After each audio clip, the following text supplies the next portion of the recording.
आज का जो पहला क्वेश्चन है अकुशल श्रमिकों के एक समूह का औसत वेतन दे रखा है 10,000 रुपये। तो ये किसका दे रखा है? अकुशल श्रमिकों का कितना दे रखा है? 10,000 रुपये। और क्या दे रखा है? कुशल श्रमिकों के समूह का दे रखा है औसत वेतन 15,000 रुपये। तो यहाँ पे ले लेते हैं कुशल श्रमिक, उनका औसत वेतन कितना दे रखा है? 15,000 रुपये। अब क्या बोल रहा है? उन समूहों का संयुक्त औसत वेतन है 12,000 रुपये। कितना है? 12,000 रुपये इनका संयुक्त औसत वेतन है। तो कुशल श्रमिकों का प्रतिशत कितना है?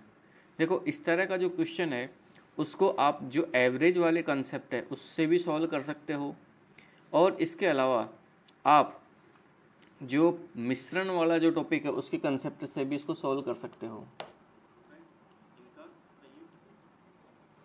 तो आज हम लोग इस वाले क्वेश्चंस को एक बार मिश्रण वाले जो कॉन्सेप्ट है उससे भी सॉल्व करके देखते हैं, और इसके अलावा हम लोग जो एवरेज वाला कॉन्सेप्ट है उससे भी सॉल्व करके देखेंगे। देखो, जो मिश्रण वाला कॉन्सेप्ट है उसके अंदर करना क्या है, एक तरफ कुशल वाला लेना है और एक तरफ लेना है अकुशल वाला लेना है, और दूसरी तरफ लेना है कुशल वाला। बीच के अंदर ले लेना है उन दोनों का जो मिश्रण है उसका, यानी कि जो टोटल है उसका एवरेज ले लेना है। तो इसका औसत कितना है? देखो, टोटल का औसत है 12,000 रुपये, अकुशल श्रमिकों का औसत कितना है? 10,000 रुपये, और कुशल जो श्रमिक है उनका औसत कितना है? 15,000 रुपये। तो देखो, इनके अंदर क्या करना है कि क्रॉस करके और फिर माइनस लेना है, तो इनका अनुपात आ जाएगा। देखो, 15,000 है और इधर है 12,000, तो इसमें से क्या करना है? अंतर निकालना है। इन दोनों का अंतर कितना होगा? 15,000 में से 12,000 गए, कितने आ गए? 3,000 रुपये। तो यहाँ पे तो आ गया 3,000, और इसमें से देखो इन दोनों का अंतर है 10,000 और 12,000। 10,000 और 12,000 का अंतर कितना होगा? 2,000। तो ये जो अनुपात निकल के आएगा, ये अनुपात निकल के आएगा किसका? अकुशल और कुशल श्रमिकों का। देखो, इसमें से 3 जीरो से तो 3 जीरो कट गई, तो लास्ट में अनुपात क्या बचेगा अपने पास में? 3:2। तो ये जो 3:2 है वो है इनके अकुशल और कुशल श्रमिकों की संख्याओं का अनुपात। तो देखो, इनका अगर परसेंटेज निकालें तो जो कुशल श्रमिक है उनका प्रतिशत कितना होगा? कुशल का देखो अनुपात तो कितना है? 2 है, और अनुपात 2 किस में से है? टोटल कितना है? ये 5 है। तो 2 में 2 अनुपात है किस में से? 5 में से। तो प्रतिशत निकालने के लिए क्या कर देंगे? 100 से गुणा कर देंगे। तो जब 100 से गुणा करेंगे तो ये कितना निकल करके आ जाएगा अपना? 40%। तो इसका जो करेक्ट आंसर है वो कितना आ जाएगा? 40%। वो है ऑप्शन नंबर बी में। और एक बार इसको जो मिश्रण वाला कंसेप्ट है, तो मिश्रण वाले कंसेप्ट से भी इसको सॉल्व करके देख लेते हैं। देखो, मान लेते हैं कि अकुशल जो श्रमिक है, तो अकुशल श्रमिकों की जो संख्या है उसको मान लेते हैं ए मान लेते हैं, और कुशल श्रमिकों की संख्या को मान लेते हैं के मान लेते हैं। अब देखो, इसमें दे क्या रखा है? इसने दे रखा है जो अकुशल श्रमिक है उनके समूह का औसत वेतन कितना है? 10,000 रुपये। यानी कि अगर मैं ये मान के चलूँ कि जो अकुशल श्रमिकों का जो टोटल है वो कितना है? टोटल है जैसे कि टी ए मान लेते हैं, अपॉन में ए बराबर में कितना दे रखा है अपने पास में? 10,000। तो यहाँ से टी ए की वैल्यू कितनी निकल करके आ जाएगी? टी ए बराबर में हो जाएगा 10,000 ए। और बात करते हैं कुशल श्रमिकों की, तो देखो कुशल श्रमिकों का टोटल कितना हो जाएगा? टी के हो जाएगा। तो टी के अपॉन टी के बराबर में कितना हो जाएगा? 15,000 हो जाएगा। तो यानी कि यहाँ पे टोटल ऑफ के अगर निकालना है तो वो कितना आ जाएगा? 15,000 के।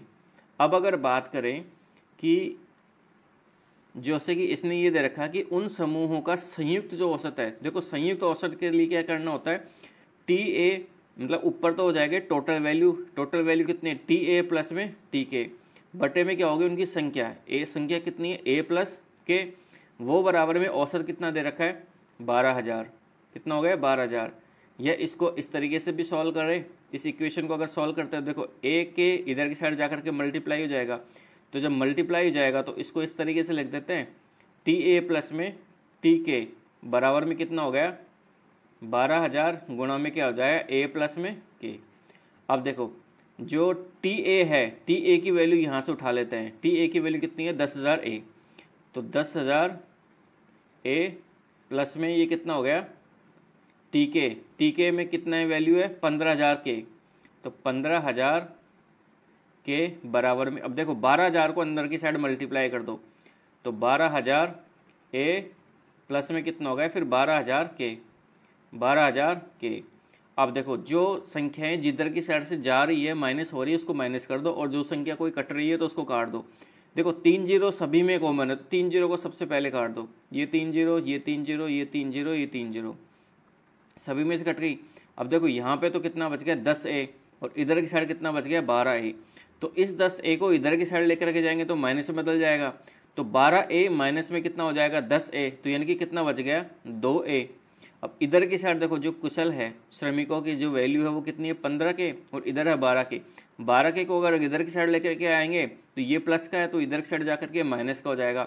माइनस का हो जाएगा तो ये कितना हो जाएगा? 15 के माइनस में 12 के, यानी कि कितना हो जाएगा? 3 के। अब देखो अगर अनुपात निकालना है तो देखो इनकी वैल्यू को इंटरचेंज कर दो, तो यानी कि ये जो वैल्यू इसके नीचे आ जाएगी, ये वैल्यू इसके नीचे आ जाएगी। तो यानी कि ये इधर की साइड कितना आ जाएगा? 2 आ जाएगा, और उधर की साइड कितना आ जाएगा? 3 आ जाएगा। तो ये तीनों, ये जो अनुपात निकल के आएगा, ये क्या निकल के आएगा कि कुशल और अकुशल के बीच का अनुपात निकल के आ जाएगा। अब कुशल और अकुशल के बीच का अनुपात निकल के आ जाएगा तो देखो इन अनुपात का टोटल कितना है? 5 है। अब अपने को निकालना क्या है? निकालना है कि कुशल श्रमिकों का प्रतिशत निकालना। देखो कुशल श्रमिकों का अनुपात कितना है? 2 है। 2 अनुपात है, किस में से है? टोटल 5 में से है। तो इसकी जो वैल्यू होगी भिन्न के अंदर वो कितनी होगी? 2/5। अगर इसको परसेंटेज में कैलकुलेट करना तो मल्टीप्लाई क्या करना पड़ेगा? 100। तो अपने यहाँ पे क्या निकल करके आ जाएगा? ऑप्शन 40%। तो यानी कि ये जो वैल्यू है वो कितनी वैल्यू निकल के आ जाएगी? 40%। तो दोनों ही तरीके से अपना जो ऑप्शन है वो ऑप्शन नंबर बी निकल करके आता है। डिपेंड आपके ऊपर करता है कि आप एग्जाम के अंदर इस क्वेश्चन को किस तरीके से हैंडल करते हो, और वही चीज़ जो है वो आपके वहाँ पे जो माइंड सेट को डिसाइड करती है कि आप किस तरह का माइंड सेट लेकर के चलते हो और एग्जाम के अंदर क्वेश्चंस को किस तरीके से सॉल्व करते हो। चलिए बढ़ते हैं हमारे अगले क्वेश्चन की तरफ। हमारा अगला क्वेश्चन है,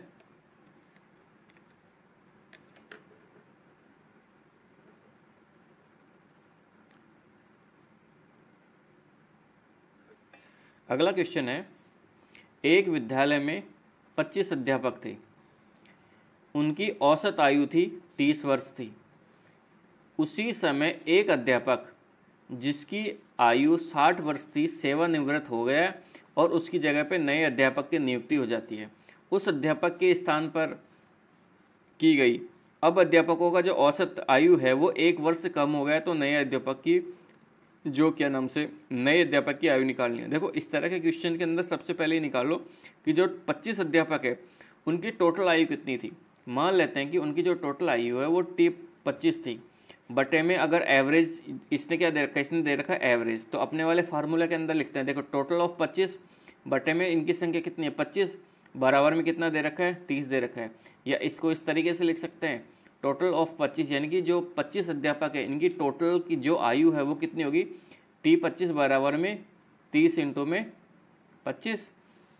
अब देखो आगे क्या बोल रहा कि उसी समय एक अध्यापक जिसकी आयु 60 वर्ष थी वो सेवानिवृत्त हो गए, यानी कि उसकी आयु टोटल में से तो घट जाएगी और उसके स्थान पर एक नया अध्यापक आ जाता है। यानी कि एक अध्यापक तो गया और एक अध्यापक वापस आ गया, तो इनकी संख्या तो कितनी रहनी है? वापस से 25 ही रहनी है। तो देखो अब करना क्या है कि जो टोटल ऑफ 25 था अपने पास में, उसमें से एक 60 वर्ष का अध्यापक है वो तो हो गया है, 60 साल का अध्यापक है वो तो रिटायर्ड हो गया है, और उसकी जगह पे एक और नियुक्ति हुई है जिसकी जो उम्र है वो मान लेते हैं x है। अब देखो संख्या तो इनकी टोटल कितनी रहेगी? 25 रहेगी, लेकिन ये क्या बोल रहा है कि जो औसत आयु है उसके अंदर 1 वर्ष की कमी हो जाती है। तो औसत आयु पहले कितनी थी? 29 साल थी, अब कितनी हो जाएगी? 29 ईयर्स। यानी कि इसको इस तरीके से लिख सकते हैं, T25 माइनस 60 प्लस में x बराबर में 25 इंटू 29। अब देखो जो T25 है इसकी वैल्यू अपन यहाँ से यहाँ पे डालते हैं, उसका फ़ायदा क्या होगा? उसका फ़ायदा ये होगा 30 इंटू 25 माइनस 60 प्लस में x बराबर में 25 इंटू 29। अब देखो इन संख्याओं को इधर की साइड ले जाते हैं तो इधर की साइड जब ये वाली जो संख्याएं जाएंगी तो देखो ये वाली संख्याएं क्या हो जाएगी, देखो ये तो प्लस में है तो ये तो क्या हो जाएगी, माइनस में हो जाएगी। तो माइनस में क्या हो जाएगी, 30 × 25, और ये वाली जो माइनस की है वो क्या हो जाएगी, प्लस की हो जाएगी, प्लस में 60। तो x बराबर में क्या होगा, देखो इन दोनों में से 25 कॉमन ले लो। तो अगर 25 कॉमन ले लेते हैं तो ब्रैकेट में क्या बच जाएगा, 29 - 30, और प्लस में कितनी है, 60 है। तो यहाँ पे क्या हो जाएगा, 29 - 30 कितना होता है, -1 होता है।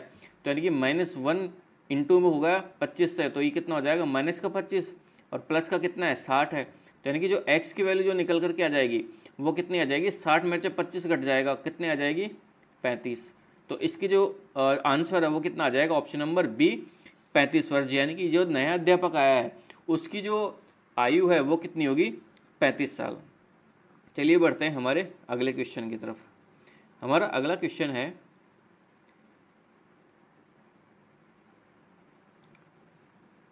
एक परीक्षा में एक परीक्षा में 4 विषयों में प्राप्त कुल अंक है 200। तो यानी कि 4 विषय है, तो 4 विषय का जो टोटल दे रखा है, यानी कि मैं ये मान के चल सकता हूँ T4 है। तो T4 की जो वैल्यू है, टोटल ऑफ 4, वो कितनी है, 200 अंक है। अभी ये क्या बोला कि 3 विषयों में प्राप्त अंकों का औसत वो कितना है, 40 है। तो यानी कि ये मान के चल रहे हैं, तो T3/3 बराबर में कितना दे रखा है, 48 दे रखा है। यहाँ से T3 की वैल्यू निकाल सकते हैं, यानी कि टोटल ऑफ 3 की वैल्यू निकाल सकते हैं, कितनी हो जाएगी, 48 × 3। 48 × 3 कितना हो गया, देखो 3 को गुणा करते हैं 8 से, 8 तिया 24, हासिल की 2, 4 तिया 12, 12 और 2 14, कितना आ गया, 144। अब ये क्या बोल रहा है कि चौथे विषय के प्राप्त अंक कितने हैं। देखो जो टोटल सब्जेक्ट है वो कितनी है, 4, 1 2 3 और 4। अपने को दिया हुआ क्या है कि टोटल जो 4 जो विषय है उनके टोटल मार्क्स कितने हैं, 200 है। और जो स्टार्टिंग के जो 3 है उन विषयों के जो मार्क्स है वो कितने आ गए हैं, 144 आ गए हैं। तो अपने को निकालना है चौथे विषय के प्राप्तांक। तो देखो इसमें से कितना क्या करना है अपने को, जो टोटल दिया हुआ है 200 उसमें से घटा देंगे किसको, 144 को। तो 200 में से 144 घटेगा तो कितना आ जाएगा, 56। तो इसका जो मार्क्स है वो कितने आ जाएंगे, 56। तो 56 कौन से ऑप्शन में, ऑप्शन नंबर डी में। तो अपना करेक्ट आंसर क्या हो जाएगा, ऑप्शन नंबर डी, 56। बढ़ते हैं हमारे अगले क्वेश्चन की तरफ। हमारा अगला क्वेश्चन है, राम के एक परिवार में 3 तथा मोहन के एक परिवार में 5 बच्चे हैं। देखो यहाँ पे तो लिख लेते हैं राम के परिवार में कितने बच्चे हैं, 3, और दूसरा कौन सा है व्यक्ति, मोहन के परिवार में कितने व्यक्ति है, 5 बच्चे हैं। अब क्या बोल रहा है कि प्रत्येक अपने बच्चों की शिक्षा पर 450 रुपये खर्च करता है। यानी कि राम जो है वो 3 बच्चों के ऊपर कितना खर्च करता है, 450 रुपये, और जो मोहन वो भी 5 बच्चों के ऊपर कितना खर्च करता है, 450 रुपये। अब आगे क्या बोल रहा है कि मासिक खर्च करता है, ठीक है, किसके परिवार का प्रत्येक बच्चे की शिक्षा पर औसत मासिक खर्च अधिक है और कितना अधिक है। देखो अगर इसकी बात करें राम की, तो देखो राम का जो औसत निकल के आ जाएगा, यानी कि प्रत्येक बच्चे के ऊपर जो खर्चा है वो निकल के आएगा शिक्षा पे, वो कितना निकल के आएगा, 450 बटे में 3। तो ये कितना हो जाएगा, 150 रुपये। अगर यहाँ पे बात करें मोहन की, तो मोहन का जो औसत खर्चा वो निकल के आएगा कितना, 450 बटे 5, यानी कि ये कितना आ गया, 90 रुपये। तो देखो मोहन तो प्रत्येक बच्चे के ऊपर यानी कि औसतन कितने रुपए खर्च कर रहा है, 90 रुपये, जबकि राम कितने खर्च कर रहा है, 150 रुपये।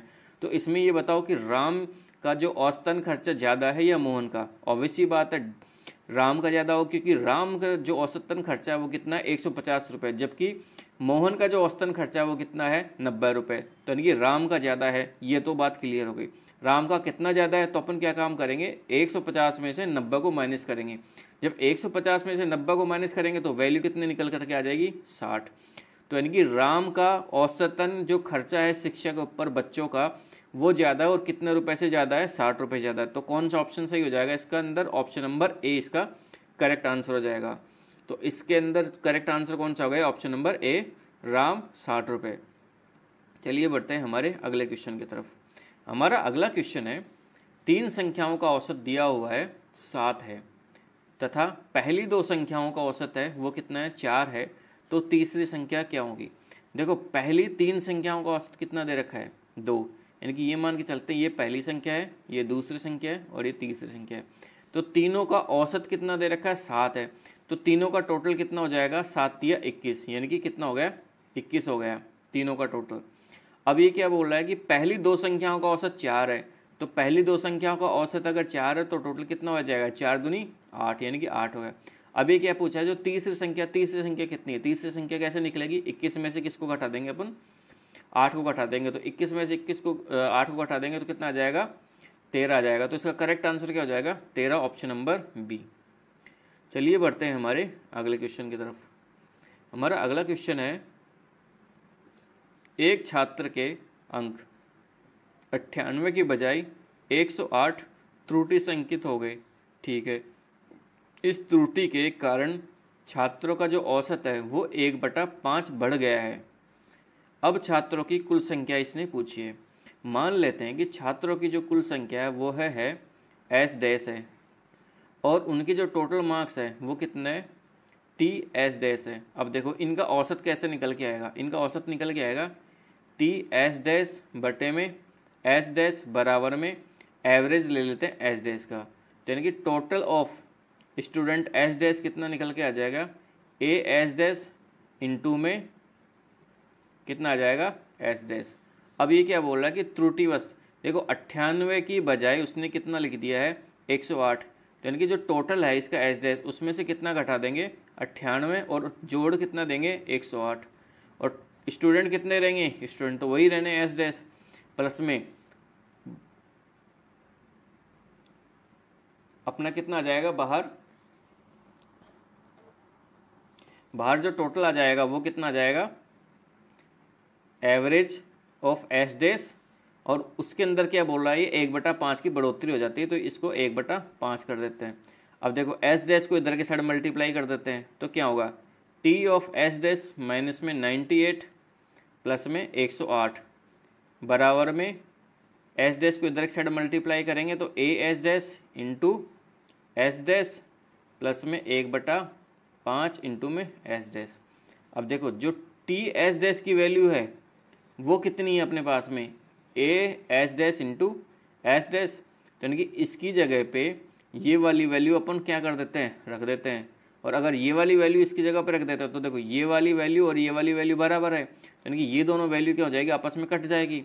अब यहाँ पे देखो यहाँ पे 108 में से 98 माइनस हो रहा है तो कितना बच गया है यहाँ पे 20 बच गया, बराबर में कितना A/5 इंटू में एस डैश। एस डैश क्या है, एस डैश है वहाँ पे स्टूडेंटों की संख्या। अब एस डैश बराबर में क्या हो जाएगा 5 इधर साइड जाकर के मल्टीप्लाई हो जाएगा, तो एस डैश यानी कि स्टूडेंट की संख्या कितनी हो जाएगी 20 इंटू 5, ये 20 इंटू 5 कितना हो गया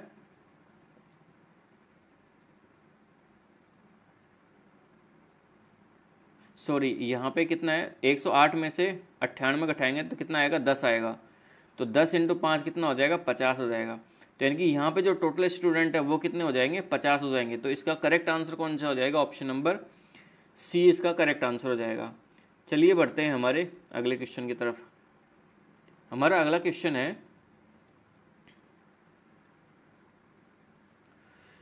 गत 10 मैचों में ए के रनों का औसत दिया हुआ है। ए के रनों का औसत कितना दिया हुआ है 42 दिया हुआ है, और बी के गत 15 मैचों के रनों का औसत कितना दिया हुआ है 57 दिया हुआ है। तो ये पूछा है कि दोनों के रनों का जो टोटल स्कोर है औसत है वो कितना होगा। देखो ए के जो टोटल रन है वो ये मान लेते हैं कि टी ए है, तो टी ए है वो कितने 10 मैचों का जो औसत है, यानी कि टी ए 10 मैचों का टोटल स्कोर है, और उसका अगर एवरेज निकालना है तो टी ए बटा 10 करेंगे, वो कितना आ रहा है 42 आ रहा है। तो यानी कि यहाँ से टी ए की वैल्यू कितनी आ जाएगी, टी ए की वैल्यू आ जाएगी 42 इंटू 10, यानी कि ये कितना हो जाएगा अपना 420। अब ये क्या बोला बी के 15 मैचों का औसत है कितना है 57 है, तो देखो यहाँ से टी भी इसी तरीके से टोटल ऑफ बी बटे में 15 बराबर में कितना हो गया 57 या टी बी की वैल्यू कितनी हो जाएगी 57 इंटू 15 करेंगे तो कितना आ जाएगा, देखो 15 सत्ते 105, हासिल की कितनी होगी 10, 15 5 75 और 10 85। अब देखो ये क्या बोल रहा है कि इन दोनों के रनों का औसत स्कोर क्या होगा। इन दोनों के रनों का औसत स्कोर का क्या फार्मूला हो जाएगा, टी ए प्लस में टी बी अपॉन में क्या हो जाएगा ए प्लस बी। और ए की वैल्यू क्या है, ए की वैल्यू है ए के यानी कि मैच, ए के मैच कितने हैं 10 है, और बी के जो मैच है वो बी के मैच कितने हैं 15 है। तो देखो यहाँ पे ए की वैल्यू तो कितनी हो जाएगी 10 हो जाएगी, बी की वैल्यू कितनी हो जाएगी 15 हो जाएगी। अब देखो टी ए की वैल्यू कितनी है 420 और टी बी की वैल्यू कितनी है 855 बटे में कितना आ जाएगा 25 बराबर में। देखो इन दोनों का टोटल करता है तो 0 और 5 कितना हो गया 5 हो गया, 2 और 5 कितना हो गया 7 हो गया, 4 और 8 12 बटे में कितना हो गया 25 आ गया। अब देखो इसको अगर 25 से काटते हैं तो 25 5 125, यहाँ से 2 बच जाएगा और 25 एकम 25, तो यानी कि कितना आ जाएगा 51। तो 51 कौन से ऑप्शन में, ऑप्शन नंबर सी में। तो इसका करेक्ट आंसर क्या हो जाएगा ऑप्शन नंबर सी, यानी कि दोनों के रनों का जो औसत स्कोर है, औसत स्कोर कितना आ जाएगा 51, ऑप्शन नंबर सी इसका करेक्ट आंसर हो जाएगा। चलिए बढ़ते हैं हमारे अगले क्वेश्चन की तरफ। अगला क्वेश्चन है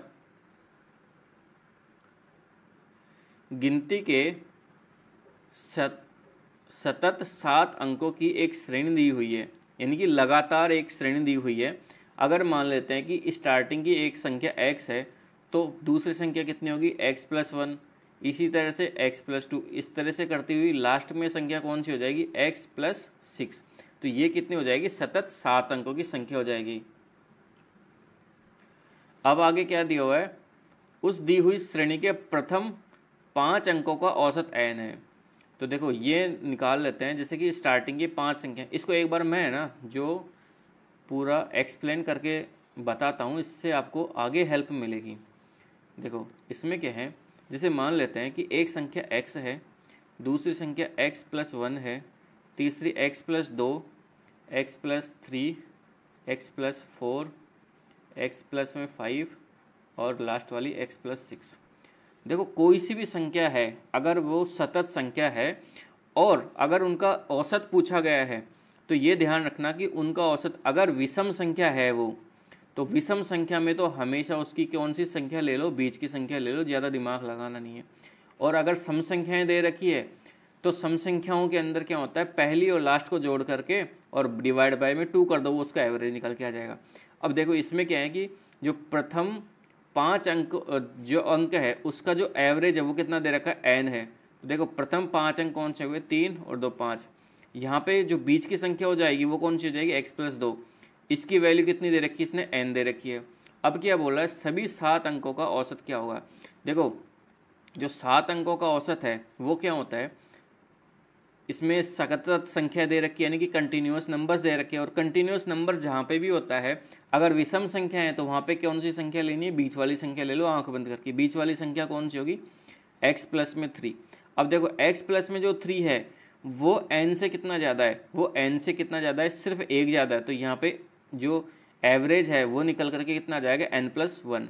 तो इसका करेक्ट आंसर क्या हो जाएगा ऑप्शन नंबर डी।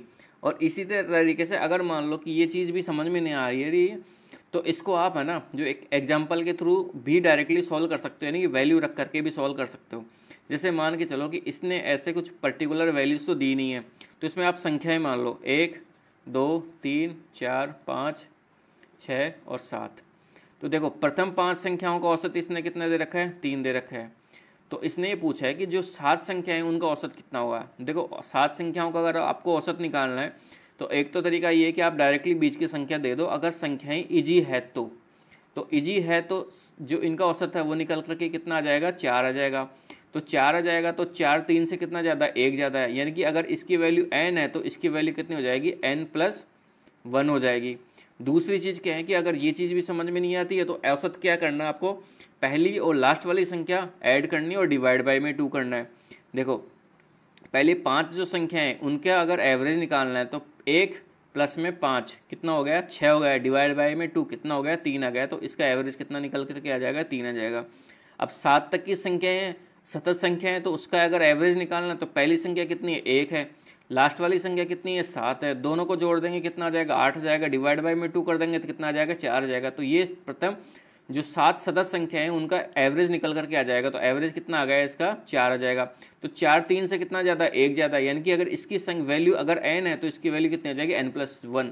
तो इस तरीके से भी आप इसको कैलकुलेट करके भी या क्रॉस वेरीफाई करके भी इसका आंसर निकाल सकते हो। तो इसका आंसर क्या आ जाएगा ऑप्शन नंबर डी n+1।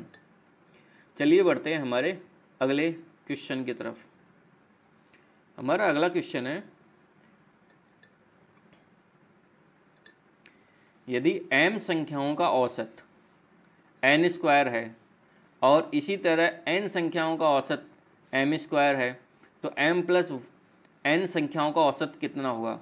देखो m जो संख्याएं हैं मान लेते हैं उनका जो टोटल है, उनकी टोटल वैल्यू है tm है, वो उसका अगर एवरेज कैलकुलेट करना है तो देखो tm बटे में m, ये इसका एवरेज हो जाएगा। और एवरेज कितना दिया हुआ है n², यानी कि टोटल ऑफ m, यानी टोटल ऑफ m संख्याओं का कितना हो जाएगा n² इंटू m।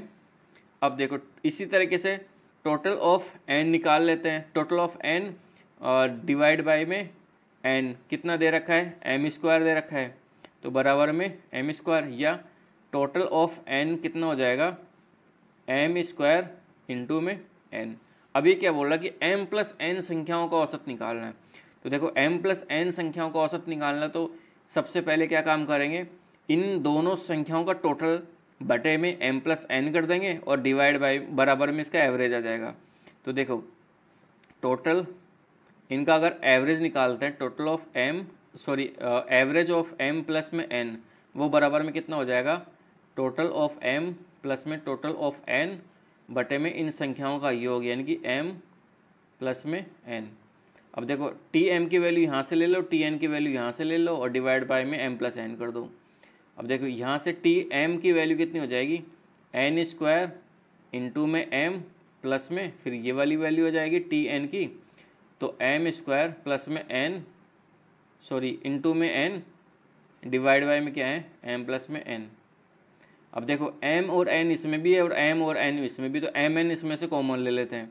अगर m और n इसमें से कॉमन ले लेते हो तो यहाँ पे तो क्या बच गया n बच गया, प्लस यहाँ पे क्या बच गया m बच गया, तो यहाँ पे तो m बच जाएगा। डिवाइड बाय में क्या चल रहा अपना m+n, और ये जो m+n है ये ऊपर वाली वैल्यूज कट जाएगा, तो रिजल्टेंट में क्या बच गया mn। तो इसका जो एवरेज है किसका m और n का एवरेज कितना हो जाएगा mn कौन से ऑप्शन में, ऑप्शन नंबर डी में। तो इसका करेक्ट आंसर क्या हो जाएगा ऑप्शन नंबर डी mn। चलिए बढ़ते हैं हमारे अगले क्वेश्चन की तरफ। अगला क्वेश्चन है 40 संख्याओं का औसत 0 है, उनमें से अधिकतम धनात्मक संख्याएं कितनी हो सकती है। देखो यहाँ पे धनात्मक संख्याएं भी हो सकती है और यहाँ पे ऋणात्मक संख्याएं भी हो सकती है। मान लेते हैं कि इसको अगर अधिकतम संख्या लेनी है तो अधिकतम या तो 40 ले सकते हैं या 39 ले सकते हैं। अगर मान लो धनात्मक संख्याएं अगर 40 लेते हैं, सभी के सभी धनात्मक संख्याएं मान लो कि 1 से भी स्टार्ट करते हैं, तो 1 + 1 + 1 इस तरीके से करते करते अगर 40 तक भी अगर अपन पहुंच जाते हैं तो इसका औसत जो है वो कभी भी 0 नहीं आएगा, क्योंकि 0 आने के लिए इन संख्याओं को एक बार उनके बराबर वैल्यू से घटाना भी पड़ेगा। तो ये तो पॉसिबल होगा नहीं। लेकिन मान लेते हैं कि एक बार 39 लेकर के देखते हैं। अब 39 में मान लो कि 1 + 1 + 1 करते करते अपन 39 बार पहुंच गए, तो इनका टोटल तो कितना हो जाएगा 39 हो जाएगा। और माइनस में एक बार अपन संख्या कर देते 39, 40वीं संख्या, और डिवाइड बाय में कितना अपना 40 है, क्योंकि टोटल नंबर ऑफ संख्या है वो कितनी है 40 है। तो देखो 39 से 39 कट जाएगा, तो यहाँ पे 0/40 जाएगा, तो इनका एवरेज कितना निकल करके आ जाएगा 0 निकल करके आ जाएगा। तो इस वजह से क्या है कि अपना ऑप्शन जो है ये जो वैल्यू है जो धनात्मक संख्याओं की, तो धनात्मक संख्या अपन कितना ले सकते हैं 39 ले सकते हैं, अगर अपने को जो एवरेज है वो 0 रखना है तो इसके अंदर जो मैक्सिमम वैल्यू है धनात्मक संख्याओं की वो कितनी ले सकते हैं अपन 39 ले सकते हैं। इस क्वेश्चन को ये इस तरीके से भी कर सकता था, धनात्मक की जगह ये ऋणात्मक भी कर सकता था। तो ऋणात्मक के केस के अंदर भी अगर अधिकतम के लिए बात करें तो ये कितना हो जाएगा, 39 हो जाएगा। अब इसी तरीके से मान लो कि अगर ये क्वेश्चन ये पूछ लेता कि न्यूनतम धनात्मक या न्यूनतम ऋणात्मक संख्या कितनी ले सकते हो, देखो न्यूनतम तो क्या है कि कम से कम एक अपने को लेनी ही पड़ेगी। तो इस तरीके से ये किस क्वेश्चन को सॉल्व करते हैं। ये वैसे बेसिकली देखा जाए तो एक लॉजिकली क्वेश्चंस है, मैथमेटिक्स वाले क्वेश्चंस थोड़े कम लगते हैं और लॉजिकल क्वेश्चंस थोड़े से ज़्यादा लगते हैं। चलिए बढ़ते हैं। 5 से गुणा वाली प्रथम 8 संख्याओं का औसत कितना है। तो देखो 5 से गुणा वाली 8 संख्याएं, पहली संख्या मान लेते हैं 5 गुणा 1 है, दूसरी संख्या क्या हो जाएगी 5 गुणा 2, इसी तरीके से संख्या हो जाएगी लास्ट वाली 5 गुणा 8। अब क्या करना है, इन संख्याओं का औसत निकालना है। तो देखो औसत निकालने के लिए सबसे पहले अपने को चाहिए इनका टोटल, और संख्याएं कितनी हैं 8 संख्याएं, तो डिवाइड बाय में क्या कर देंगे 8 कर देंगे। तो देखो अगर यहाँ से मान लो ये इनका टोटल निकालना है, तो टोटल निकालने के लिए मान लो 5 अगर कॉमन ले लेते तो ब्रैकेट में क्या बच जाएगा 1 + 2 + डैश डैश डैश और प्लस में लास्ट में 8 बच जाएगा। देखो इनका टोटल फिर कितना हो जाएगा 5 इंटू में, देखो 1 से लेकर के 8 तक की संख्याओं का टोटल करना है।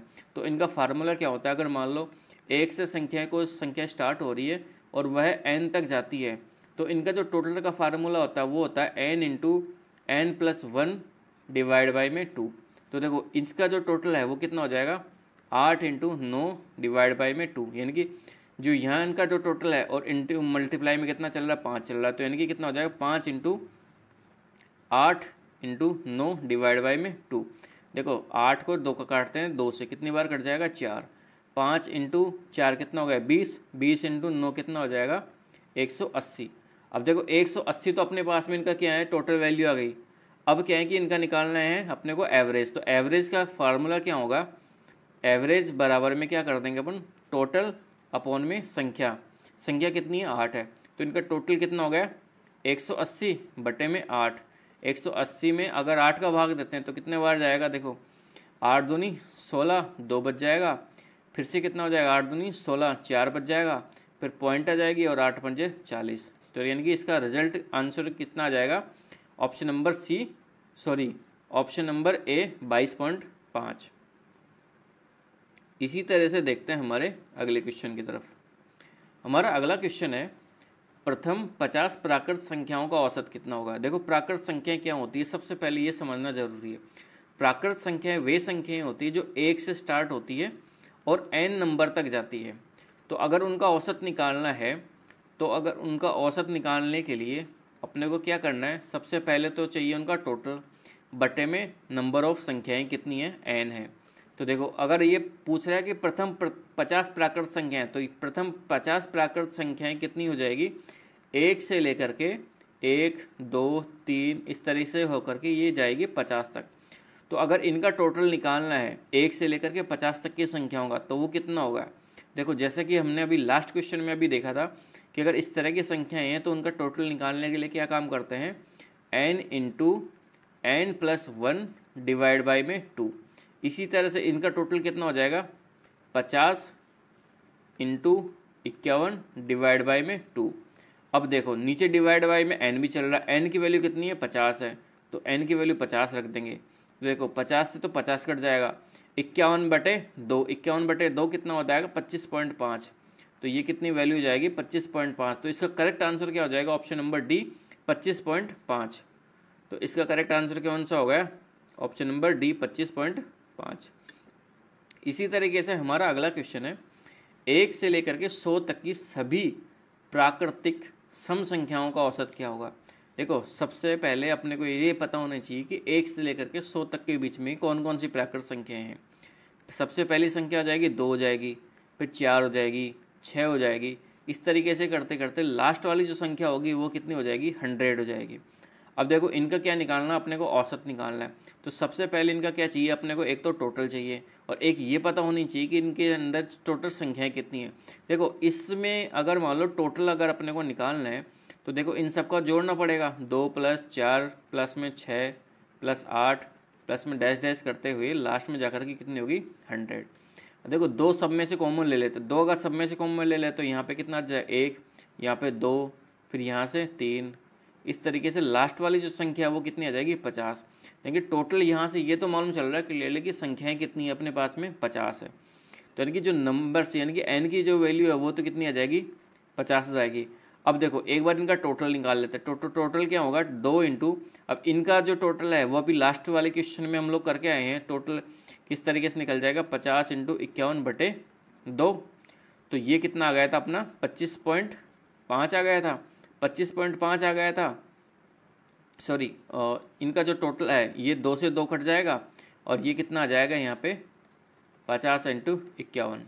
अब देखो एवरेज निकालना है अपने को, तो एवरेज बराबर में क्या हो जाएगा इनका टोटल कितना है 50 इंटू 51 बटे में इनकी वैल्यू संख्या कितनी है 50। अब देखो 50 से तो 50 कट गया, वैल्यू क्या बच गई अपने पास में 51। तो इनका जो एवरेज है वो कितना निकल करके आ जाएगा 51। तो 51 कौन से ऑप्शन में, ऑप्शन नंबर बी में। तो इसका करेक्ट आंसर क्या हो जाएगा ऑप्शन नंबर बी। चलिए बढ़ते हैं हमारे अगला क्वेश्चन। हमारा अगला क्वेश्चन है 16 व्यक्तियों की कुल मासिक आय है 80,800 रुपये और उनमें से एक व्यक्ति की आय औसत आय की 120% है, तो उसकी आय क्या होगी। देखो सबसे पहले हम ये निकाल लेते हैं कि इसकी एवरेज यानी कि औसत आय कितनी है और औसत आय का 120% निकाल लेते हैं तो इसकी क्या हो जाएगी मासिक आय निकल कर के आ जाएगी। तो देखो सबसे पहले अगर मान लो कि टोटल जो है 16 व्यक्तियों की जो कुल आय है वो T16 है बटे में 16 है, वो बराबर में कर देते हैं एवरेज। तो देखो एवरेज में क्या है कि जो उनकी टोटल मासिक आय है वो कितनी दे रखी है 80,800।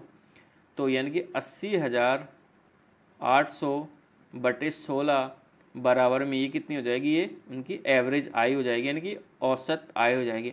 अब ये क्या बोल रहा है कि औसत आय की उनमें से जो एक व्यक्ति है उसकी औसत आय से 120% है उसकी आय है जो है, तो उस व्यक्ति की आय निकालने। तो आय क्या है कि एक जो उसका एवरेज है उसकी क्या है 120%। अब एवरेज की वैल्यू कितनी है, एवरेज की वैल्यू है 80,800। तो 80,800 बटे में 16, इसका क्या निकालना अपने को 120%। तो परसेंट हटाने के लिए डिवाइड बाय में क्या कर दिया अपन ने 100। अब देखो 2 जीरो से तो 2 जीरो गई, 8 से काट देते हैं ऊपर और नीचे कि कितनी बार कट जाएगा 101। ये कितनी बार कट जाएगा 2 बार, 2 को इससे काटते हैं 120 को, ये कितनी बार कट जाएगा 60 बार। अब देखो 60 को गुणा करते हैं 101 से, तो देखो 1 जीरो तो पहले लगा देते हैं। 6 को गुणा करो 1 से कितनी बार 6, फिर आ जाएगा 0, फिर 6 एकम 6। तो इनकी कितना आंसर आ जाएगा अपना 6,060 रुपये। कौन से ऑप्शन में, ऑप्शन नंबर ए में। तो इसका करेक्ट आंसर क्या हो जाएगा ऑप्शन नंबर ए 6,060 रुपये। हमारा अगला क्वेश्चन है,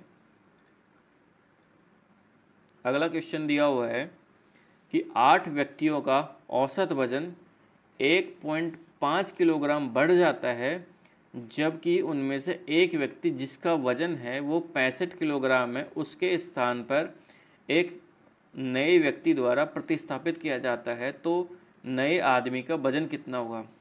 देखो मान लेते हैं कि 8 जो व्यक्ति है उनका टोटल है T8, तो इनका एवरेज कितना निकलेगा T8 बटे 8 बराबर में एवरेज ऑफ 8, ये कर देते हैं। अब देखो यहाँ पे क्या है कि T8 की वैल्यू निकाल लेते हैं यहाँ से, यानी कि टोटल ऑफ 8 की वैल्यू ये कितनी हो जाएगी 8 इंटू 8। अब वे क्या बोला कि उनमें से अगर एक व्यक्ति जिसका वजन 65 किलो है वो चले जाता है और उसकी जगह पे नए व्यक्ति आ जाता है, तो नए व्यक्ति का वजन कितना होगा। तो देखो T8 में से क्या हो रहा है कि 65 किलो वाला व्यक्ति तो बाहर जा रहा है और एक व्यक्ति नया आ रहा है जिसका वजन अपने को पता नहीं है, तो मान लेते हैं कि उसका वजन है x किलोग्राम। डिवाइड बाई में अगर एवरेज निकालना है तो एवरेज में क्या होगा, टोटल तो ये इसका वेट हो जाएगा, डिवाइड बाई में 8 ही रहेगा। क्यों, क्योंकि एक व्यक्ति जा रहा है और एक व्यक्ति आ रहा है, तो नंबर ऑफ पर्सन्स के अंदर कोई चेंजेस नहीं होगा। और बराबर में क्या हो रहा है, जो उसका जो पहले एवरेज था उसके अंदर क्या हो रहा है कि 1.5 किलोग्राम बढ़ गया, तो यानी कि A8 प्लस में कितना हो जाएगा 1.5। अब देखो 8 को इधर की साइड मल्टीप्लाई करो और T8 की वैल्यू यहाँ से लिख दो, तो ये तो कितना हो जाएगा 8 इंटू 8 माइनस में 65 प्लस में x बराबर में 8 इधर की साइड मल्टीप्लाई हो जाएगा, तो 8 इंटू A8 प्लस में 1.5 गुणा 8 इंटू A8 से 8 इंटू 8 कट गया, माइनस का 65 उधर की साइड जाकर के प्लस का हो जाएगा, तो इधर की साइड जाकर के प्लस का हो जाएगा, तो ये तो कितना हो जाएगा प्लस का हो जाएगा, और ये कितना हो जाएगा 1.5 इंटू 8 कितना होता है, ये हो जाएगा अपना 12 हो जाएगा, 12 और 65 कितना हो जाएगा 77 हो जाएगा। तो इनकी x की वैल्यू है वो कितनी निकल करके आ जाएगी 77 kg। तो यानी कि जो नया व्यक्ति है उसका जो वेट है वो कितना हो जाएगा 77 kg। वो 77 kg कौन से ऑप्शन में दिया हुआ है, वो दिया हुआ ऑप्शन नंबर डी के अंदर। तो इसका करेक्ट आंसर क्या हो जाएगा ऑप्शन नंबर डी। चलिए बढ़ते हैं हमारे अगले और आज के लास्ट क्वेश्चन के ऊपर। हमारा लास्ट का जो क्वेश्चन है वो क्वेश्चन है, एक बल्लेबाज 28 पारियों के पश्चात औसत जो है वो 56 रन प्रति पारी था, 28 पारियों का औसत। तो मान लेते हैं कि जो 28 पारियों का जो टोटल है वो होता है, मान लो T28 है, तो अगर इसका एवरेज निकालना हो तो T28 बटे में 28 बराबर में कितना दे रखा है 56 दे रखा है। तो यानी कि जो टोटल जो रन है 28 पारियों का वो कितना हो जाएगा 56 इंटू 28।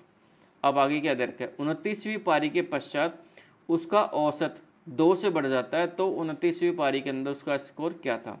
देखो मान लेते हैं कि 29वीं पारी के अंदर उसका जो रन थे वो x रन बनाए थे, तो टोटल 29 पारियों के अंदर रन कितने बनाएंगे, टोटल ऑफ 28 प्लस में x रन बटे में कितना हो जाएगा 29, क्योंकि टोटल पारियाँ कितनी हो गई 29। तो अब ये क्या बोल रहा कि जो उसका एवरेज है वो किससे बढ़ गया 2 से बढ़ गया है। तो एवरेज पहले कितना था 56 था, अब कितना हो जाएगा 28 हो गया।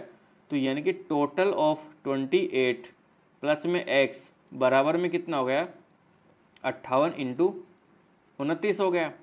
अब देखो T28 की वैल्यू अपन यहाँ से रख देंगे इसी वाली क्वेश्चन के अंदर, तो यहाँ पे क्या हो जाएगा 56 प्लस में x बराबर में कितना हो जाएगा, देखो इस वाली वैल्यू को ना इस तरीके से लिख सकते हैं 29 को 28 प्लस में 1।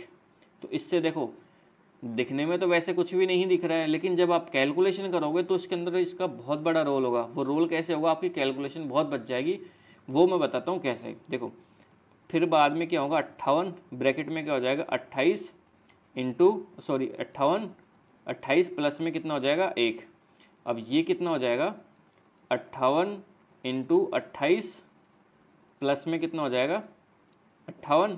अब ये वाली वैल्यू है, ये वाली वैल्यू यहाँ पे तो बाय डिफ़ॉल्ट प्लस की रहती है, ये आगे जाकर के इधर की साइड जाकर के क्या हो जाएगी माइनस की हो जाएगी। तो x बराबर में क्या हो जाएगा, देखो ये वाली वैल्यू तो पहले से थी 58 इंटू 28, अब यहाँ पे इस वाली वैल्यू को रख देते हैं माइनस में 56 इंटू 28 और प्लस में 58। अब देखो यहाँ से 28 कॉमन आ जाएगा अपना, 28 कॉमन आ जाएगा तो ब्रैकेट में क्या बचेगा 58 माइनस 56, और 58 माइनस 56 कितना होता है 2 होता है, प्लस में ये कितना हो गया 58। अब देखो 28 दूना कितना होता है 56, प्लस में कितना हो गया 58, टोटल इसका कितना हो गया 114। तो यानी कि जो 29वीं पारी है 29वीं पारी के अंदर इसने कितने रन बनाए, 29वीं पारी के अंदर बनाए इसने 114 रन। तो इसका करेक्ट आंसर कौन सा हो गया ऑप्शन नंबर डी। तो ऑप्शन नंबर डी इसका करेक्ट आंसर हो गया 114 रन। तो इस तरीके से आज के जो हमारे ये जो एवरेज वाले क्वेश्चंस हैं वो क्वेश्चंस कंप्लीट होते हैं, और हमारे जो नेक्स्ट वीडियो है उसके अंदर इसके जो कुछ बचे हुए क्वेश्चंस हैं उनको कंप्लीट कर देंगे, और इसके बाद में एक नया टॉपिक स्टार्ट करेंगे जो आपकी एग्ज़ाम्स से के अंदर एक अच्छा खासा वेटेज रखता है, उस वाले टॉपिक को कवर करेंगे। और जो क्वेश्चंस उसके अंदर हार्ड है या अलग अलग टाइप के क्वेश्चंस हैं उन सबको कवर करने की कोशिश करेंगे।